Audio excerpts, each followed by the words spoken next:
Hello and welcome back to my channel education hub. আজকের এই আলোচনায় আমরা ইংলিশ লিটারেচারের একটা অত্যন্ত গুরুত্বপূর্ণ ট্র্যাজিক প্লে নিয়ে আলোচনা করব, ডক্টর ফস্টাস। এই প্লেটা রচনা করেছিলেন ক্রিস্টোফার মার্লো, যিনি রেনেসাঁ যুগের একজন প্রখ্যাত নাট্যকার। প্রথমেই আমরা একটু বুঝে নিই এই নাটকটা কোন প্রেক্ষাপটে লেখা হয়েছে। রেনেসাঁ পিরিয়ডে ইউরোপে একটা বড় পরিবর্তন আসে।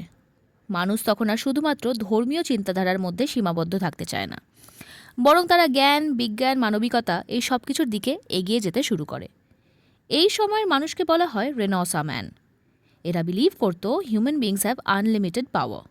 কিন্তু এখানে একটা গুরুত্বপূর্ণ প্রশ্ন উঠে আসে, মানুষ কি সত্যি আনলিমিটেড নলেজ অর্জন করতে পারে, নাকি এর একটা সীমা থাকা উচিত?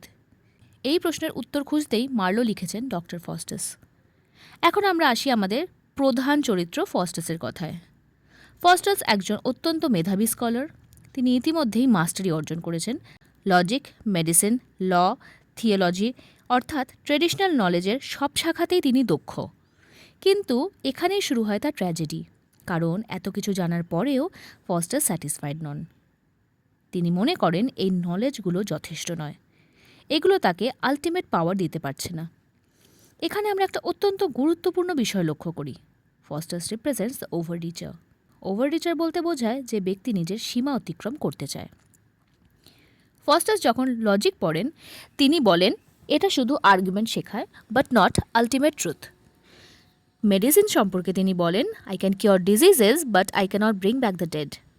ল সম্পর্কে বলেন it deals with petty matters. Theology পড়ার সময় তিনি একটা লাইন পান, the reward of sin is death. এখানে তিনি ভুল ইন্টারপ্রিটেশন করেন। তিনি ভাবেন if all humans are sinners then death is inevitable, so why not enjoy life fully. এই ভুল ইন্টারপ্রিটেশনই তার ডাউনফলের প্রথম ধাপ। এখানে এক্সাম পয়েন্ট অফ ভিউ থেকে খুব গুরুত্বপূর্ণ একটা বিষয় হলো Faustus does not lack knowledge, he lacks proper understanding. অর্থাৎ তার সমস্যা ইগনোরেন্স নয়, তার সমস্যা হলো মিসইন্টারপ্রিটেশন। এই জায়গাটিতে আমরা ক্লিয়ারলি দেখতে পাই knowledge without wisdom is dangerous. এরপর ফস্টাস সিদ্ধান্ত নেয় যে সে নেক্রোম্যান্সি বা ব্ল্যাক ম্যাজিক শিখবে, কারণ এই ম্যাজিকের মাধ্যমে সে আনলিমিটেড পাওয়ার পেতে পারে। এখানে আমরা প্রথমবার তার অ্যাম্বিশনের এক্সট্রিম ফর্ম দেখি। তিনি বলেন a sound magician is a mighty god, অর্থাৎ একজন ম্যাজিশিয়ান প্রায় ঈশ্বরের মতো শক্তিশালী। এই চিন্তাধারা অত্যন্ত ডেঞ্জারাস, কারণ এখানে ফস্টাস নিজেকে গডের সমতুল্য ভাবতে শুরু করছে। এই সময়ে স্টেজে আসে দুটো গুরুত্বপূর্ণ চরিত্র, good angel, evil angel. Good angel তাকে সতর্ক করে, don't go towards magic, return to God. অন্যদিকে ইভিল এঞ্জেল তাকে বলে, go forward, you will gain power and wealth. এখানে আমরা একটা সাইকোলজিক্যাল কনফ্লিক্ট দেখতে পাই যে good angel is equal to ফস্টাসের কনসাইন্স, ইভিল এঞ্জেল হলো তার টেম্পটেশন। ইম্পর্ট্যান্ট এক্সাম পয়েন্ট এখানটা তোমরা যদি দেখো, তাহলে this represents the eternal struggle between good and evil within human mind. বুঝতে পেরেছো? তো এবার ফস্টাসের ডিসিশন আমরা যদি দেখি, যেটা খুব ইম্পর্ট্যান্ট একটা টার্নিং পয়েন্ট কনসিডার করা হয় প্লেয়ের, যে সব সতর্কতা থাকা সত্ত্বেও ফস্টাস শেষ পর্যন্ত সিদ্ধান্ত নেয় যে সে ম্যাজিক পারসিউ করবে। এই ডিসিশনটাই তার ট্র্যাজেডির ফাউন্ডেশন, কারণ এখান থেকেই তার ডাউনফল শুরু হয়। এখানে একটা খুব গুরুত্বপূর্ণ লেসন আছে, human beings are not destroyed by fate alone, they are destroyed by their own choices. So পরের পার্টে যাওয়ার আগে আমরা এতটা অবধি একটুখানি সামারি করে নিই। তাহলে কি দেখলাম, যে ফস্টাসের ক্যারেক্টার, তার ডিসস্যাটিসফ্যাকশন, তার অ্যাম্বিশন এবং তার প্রথম ভুল ডিসিশন। একজন মানুষ যখন নিজের সীমা অতিক্রম করতে চায়, তখন সে নয় মহান হয়, আর নইলে ধ্বংসের পথে এগিয়ে যায়। তো ফস্টাস কোন পথে যাচ্ছে এরপর সেটা আমরা দেখছি। তো ফস্টাস এবার ম্যাজিক প্র্যাকটিস করতে শুরু করে এবং কিছু ইনক্যান্টেশন বা মন্ত্র উচ্চারণ করে। এই মন্ত্রের ফলেই উপস্থিত হয় মেফিস্টোফেলিস। মেফিস্টোফেলিসকে, সে লুসিফারের একজন সার্ভেন্ট, অর্থাৎ সে একটি ডেভিল ফিগার। প্রথমবার যখন মেফিস্টোফেলিস উপস্থিত হয়, সে ভয়ঙ্কর এক রূপে আসে। ফস্টাস তাকে দেখে বলে, চেঞ্জ দাই শেপ, অর্থাৎ তুমি তোমার ভয়ঙ্কর রূপ বদলাও। এখানে একটা সাটেল কিন্তু গুরুত্বপূর্ণ বিষয় আছে। ফস্টাস ভয় পায়, কিন্তু সেই ভয়কে সে অ্যাকসেপ্ট করতে চায় না, সে কন্ট্রোল করতে চায় সিচুয়েশনটাকে। মেফিস্টোফেলিস এরপর একটি কম ভয়ঙ্কর রূপ ধারণ করে। এখানে আমরা দেখতে পাই ফস্টাস অলরেডি ইলিউশনে ঢুকে পড়ছে। সে ভাবছে যে আমি ডেভিলকে কন্ট্রোল করছি, কিন্তু বাস্তবে কি হচ্ছে যে সিচুয়েশনে কন্ট্রোলের কিন্তু তার আর হাতে রইল না। ফস্টাস মেফিস্টোফেলিসকে জিজ্ঞাসা করে, ওয়াই হ্যাভ ইউ কাম? এটা কিন্তু খুব ক্রিটিক্যাল একটা ডায়লগ আর ভেরি ইম্পর্ট্যান্ট। মেফিস্টোফেলিস তখন উত্তর দেয়, I came because you called me. এখানে একটা খুব গুরুত্বপূর্ণ ফিলোসফিক্যাল পয়েন্ট আছে, যে evil does not come on its own, it comes when we invite ইট।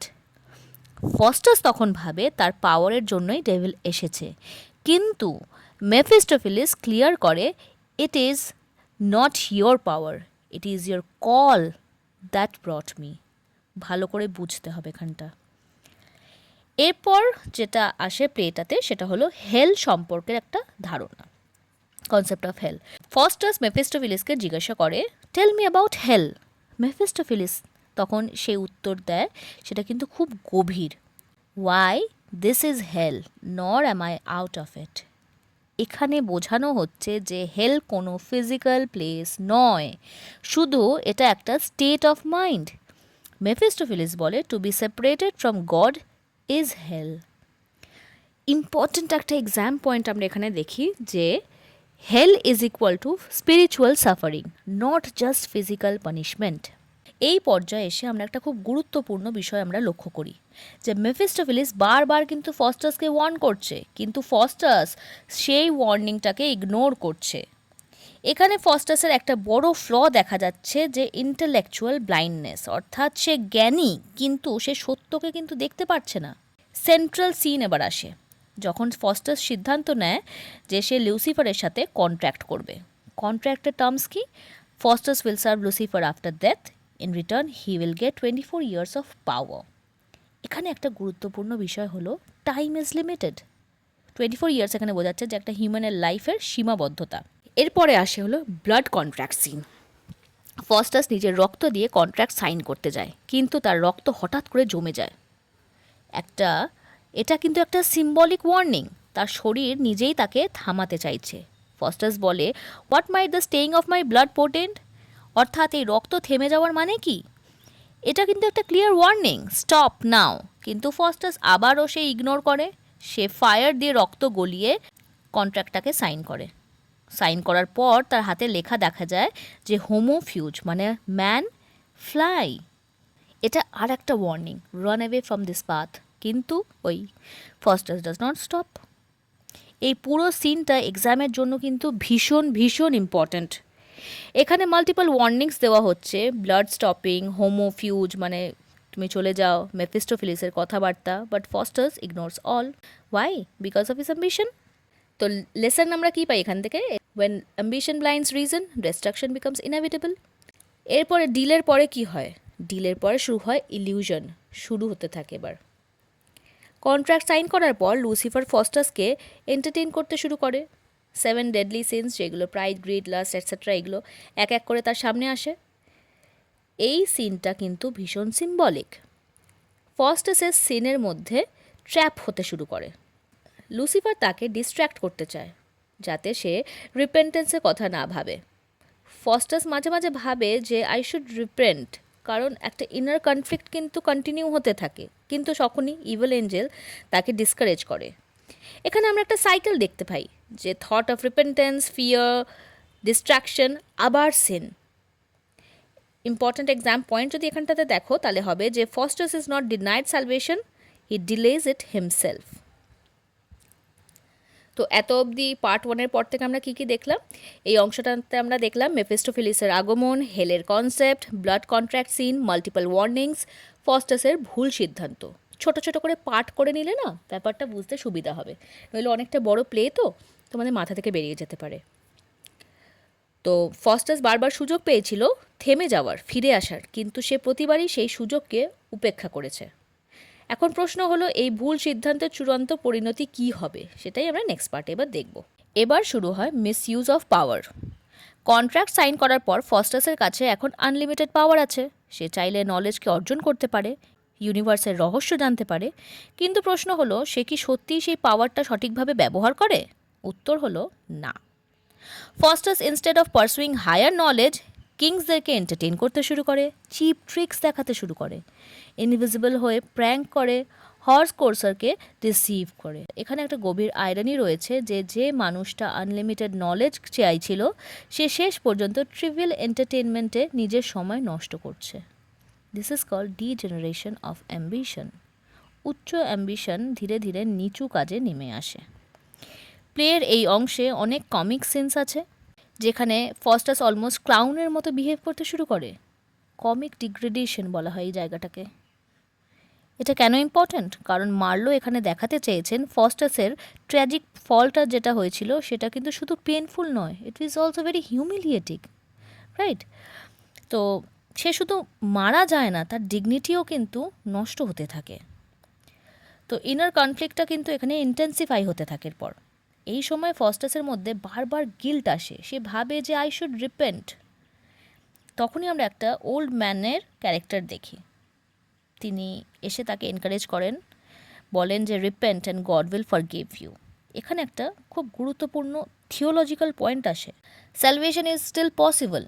কিন্তু ফস্টাস আবার ভয় পায় লুসিফার তাকে পানিশ করবে। এখানে আমরা দেখি ফিয়ার কিন্তু আস্তে আস্তে ওভার পাওয়ার করছে ফেথের উপর। আগেন দ্য এক্সাম ইনসাইট দিয়ে তোমরা যদি দেখো তাহলে দেখবে যে Faustus is not denied redemption, he denies it himself. এরপরে যে সিনটা আসে সেটা হলো Helen of Troy. That is very much symbolic. Faustus Helen of ট্রয়কে সামান করে। সে বলে, was this the face that launched 1,000 ships? এই সিনটা খুব সিম্বলিক। হেলেন রিপ্রেজেন্ট করে বিউটি, ডিজায়ার, ইলিউশন। ফস্টাস তাকে বলে, make me immortal with a kiss. কিন্তু আয়রনি হলো, সে ইমর্টালিটি যে চাইছে সেটা এমন একটা সোর্স থেকে যা তাকে ডিস্ট্রাকশনের দিকে নিয়ে যাচ্ছে। এখন আমরা পৌঁছে গেছি প্লের সবচেয়ে গুরুত্বপূর্ণ অংশে, দ্য ফাইনাল আওয়ার। ফস্টাস জানে তার 24 বছর শেষ হতে চলেছে। Clock strikes 11। এখান থেকে শুরু হয় তার ইন্টেন্স সাইকোলজিক্যাল ব্রেকডাউন। সে বলে, ও Faustus, now hast thou by one bare hour to leave.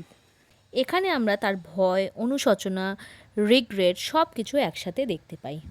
Say টাইমকে slow করতে চায়। সে বলে, stand still you ever moving spheres of heaven. এই লাইনের অর্থ হলো, সে চায় টাইম থেমে যাক যাতে সে জাজমেন্টের মুখোমুখি না হয়। সে ভগবানের কাছে ফরগিভনেস চায়, বাট এখন আর চেয়ে কী হবে, ইটস টু লেট। সে বলে, I will burn my books. এটা কিন্তু খুব পাওয়ারফুল একটা লাইন, কারণ বুক এখানে রিপ্রেজেন্ট করে নলেজ, ম্যাজিক, প্রাইড এসব। অর্থাৎ সে তার ভুল বুঝতে পেরেছে, বাট ট্র্যাজেডি হলো যে রিয়েলাইজেশন তো এসছে, কিন্তু খুব লেটে। ডেথ সিন, যেটা খুব ক্লাইম্যাক্স একটা সিন, সেটা আমরা যখন দেখি, সেখানে আমরা দেখি যে ক্লক এবার strikes 12, devil centre. Faustus cry, screams, my God, look not so fierce on me, but no one saves him. Finally he is dragged to hell. এই সিনটা pure tragedy, fear, regret, helplessness সব কিছু একসাথে মিলেমিশে যায়। এই ছিল পুরো প্লেটা। Now coming to the themes. সবচেয়ে ইম্পর্ট্যান্ট যে থিম বলতে পারো সেটা হলো অ্যাম্বিশন, অতিরিক্ত উচ্চাকাঙ্ক্ষা। ফস্টাসের চরিত্রটা মূলত অ্যাম্বিশনের প্রতীক, কিন্তু এখানে অ্যাম্বিশন দুই ধরনের হতে পারে, হেলদি অ্যাম্বিশন, ওভার অ্যাম্বিশন, যেটা কিনা ডেঞ্জারাস। ফস্টাস ইনিশিয়ালি একজন ব্রিলিয়েন্ট স্কলার, তার অ্যাম্বিশনটা বেসিক্যালি ছিল নলেজ অর্জন করা, এটা পজিটিভ। কিন্তু ধীরে ধীরে তার অ্যাম্বিশন পরিবর্তিত হতে থাকে এবং সেটা গডের সমতুল্য হতে থাকে। আনলিমিটেড পাওয়ার সে চাইতে থাকে। এখানেই সমস্যা শুরু হয়, যেখানে অ্যাম্বিশন লিমিট ক্রস করে, তখন তার ডিস্ট্রাকশন ডেকে আনে। Fosters is not punished for his ambition itself, he is punished for excessive and uncontrolled ambition. The second important theme is knowledge versus wisdom. এই থিমটা কিন্তু খুব গুরুত্বপূর্ণ। ফস্টাস অনেক কিছু জানে, লজিক জানে, মেডিসিন জানে, law, theology, he knows everything, but problem হলো সে জানে কিন্তু বোঝে না। থিওলজি পড়ার সময় সে ভুলভাবে ইন্টারপ্রেট করে যে all men sin, so death is inevitable. এখানে সে গডের মার্সি ফরগিভনেস এই কনসেপ্টগুলোকে ইগনোর করতে থাকে, অর্থাৎ নলেজ আছে কিন্তু উইজডম নেই। ফস্টার্স রিপ্রেজেন্ট করছে the danger of knowledge without wisdom. Now the third important theme is good versus evil, যেটা মোরাল কনফ্লিক্ট বলতে পারো। এই যে প্লেটার এর একটা সেন্ট্রাল থিম হলো good versus evil, good angel আর ইভিল এঞ্জেল।